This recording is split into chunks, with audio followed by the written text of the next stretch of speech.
우리가 이제 EQ, 감성 지수가 높아야 된다는 것에 대한 관심이 많잖아요.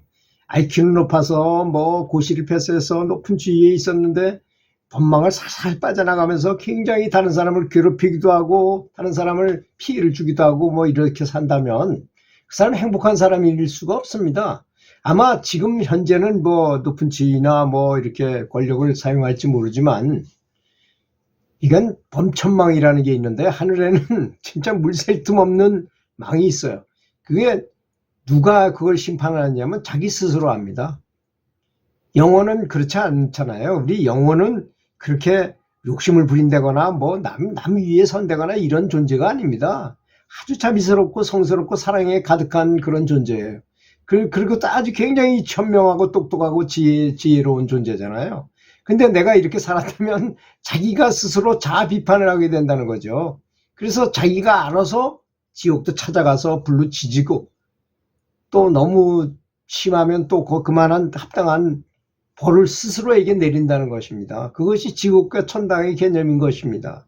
그러니까 감성지수에 대한 것은 굉장히 많이 공부해야 될 거라고 생각합니다. 이 분야의 전문가인 블락이라는 학자는 지능지수가 높은 사람은 지적으로는 능숙하지만 인간관계가 아주 서투르더라는 것이죠. 아주 자기만 알고 싸가지가 없어요, 한마디로 말해서. 그런데 EQ가 높은 사람은 비록 IQ는 좀 낮을지 몰라도 대인관계가 아주 안정적이더라는 거죠.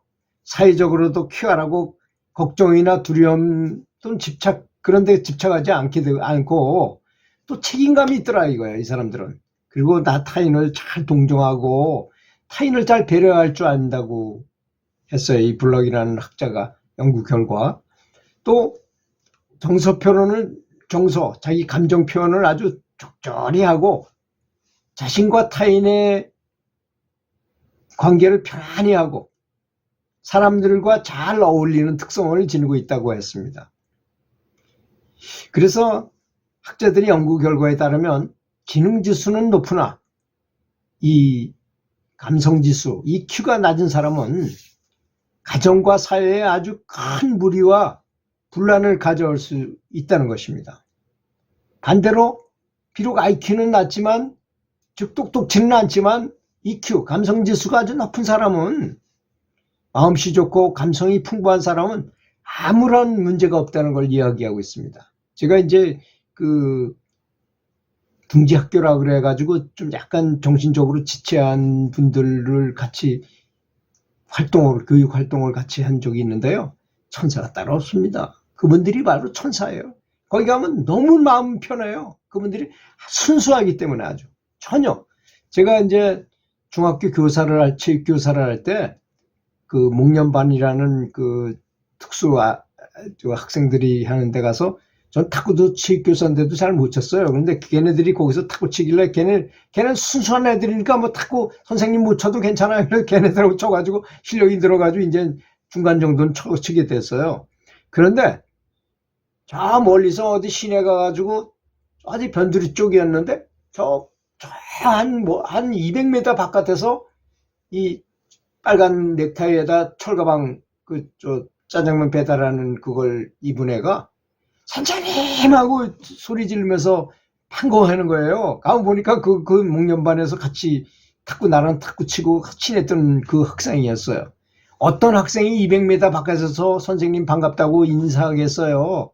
그걸 보고 진짜 눈물이 날 정도로 고맙더라고요. 그 학생이. 그랬던 기억이 납니다. 바로 이런 걸 말하는 거죠. EQ가 높은 사람들의 특징이죠. 그래서 한국 유교 사상에는 사나이는 뭐 눈물을 흘리지 않는다. 뭐 이렇게 사나이는 죽을 때까지 3번만 눈물을 흘려야 되는 그런 속설이 있잖아요. 이거 정말 그럴까요? 이거 정말 나쁜 말입니다. 감정의 정서가 그렇게 메마른 사람이 과연 어떤 일을 하는 인간이 되겠습니까? 남의 고통을 보면 눈물도 흐르고 내 일인 것처럼 생각하고 괴로워하고 남의 즐거움이 생기면 같이 즐거워하는 그런 훈훈한 인정이 넘치는 흐뭇한 사회가 돼야 될 것이 아니겠습니까? 고대 소수역사 삼국지에 보면요. 중국 삼국지의 도원결의편에 보면 관우, 장비, 유비, 유연덕이 그렇게 영웅들이 모여가지고 종종 의기투합해가지고 뭘 잘해보자 하면 눈물 뚝뚝 흘리면서 이렇게 잘 울면서 얘기했다는 내용이 많이 나오잖아요. 즉 호걸 중에 호걸인 이들 삼총사가 감성이 아주 매우 풍부했다는 것을 알 수 있다는 것 아니겠습니까?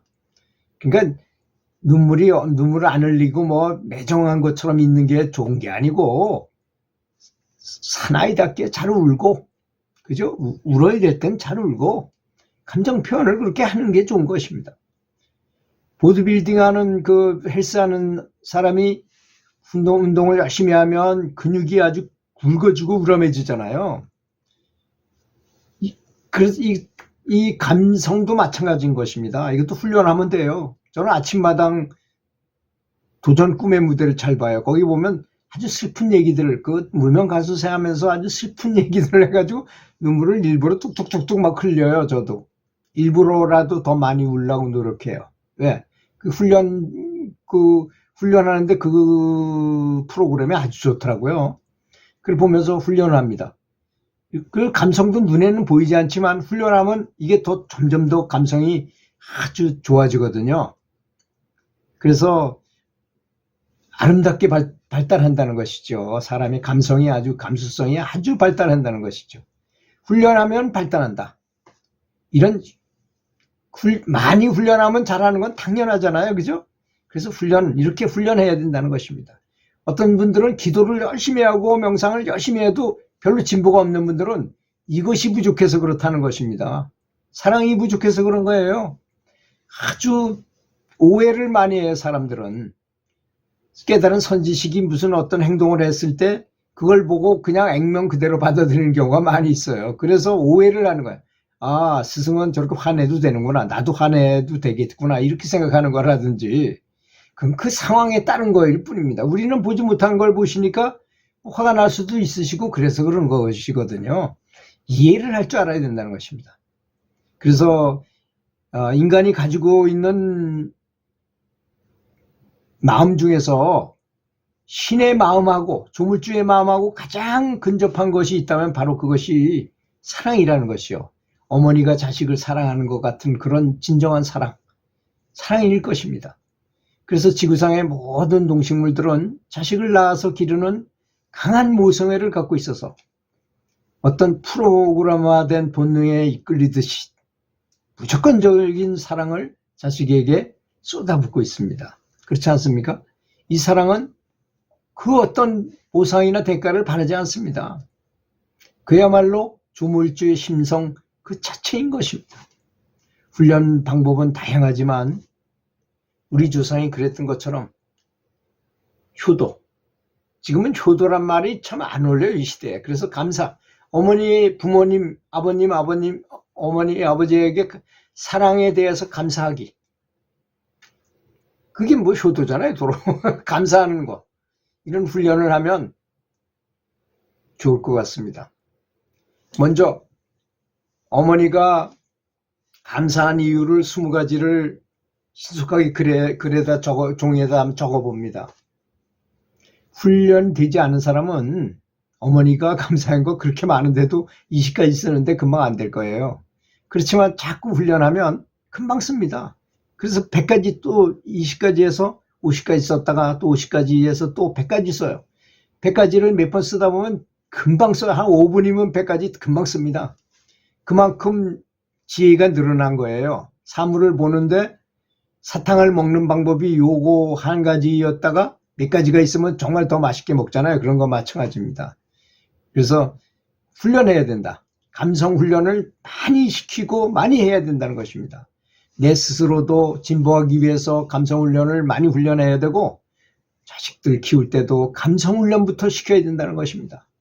정말 비록 모자라거나 뭐 신체적으로 허약할지 모르지만 감성이 풍부한 사람이 최고의 사람이라 그런 인식을 심어주고 본인도 그렇게 믿어야 될 것이라고 믿습니다. 성공한 사람들은 작고 사소한 일에도 남을 배려하고 다른 사람의 심금을 울리는 감성이 풍부한 사람이라는 것, 이 사실을 잊어서는 안 될 것입니다. 또 진보가 안 되신 분들은요, 감사해 보세요. 사랑하고 감사해 보세요. 10배 이상 바로 진보됩니다. 꼭 이 사실을 믿으시고 꼭 잘 됐으면 좋겠습니다. 들어주셔서 감사합니다.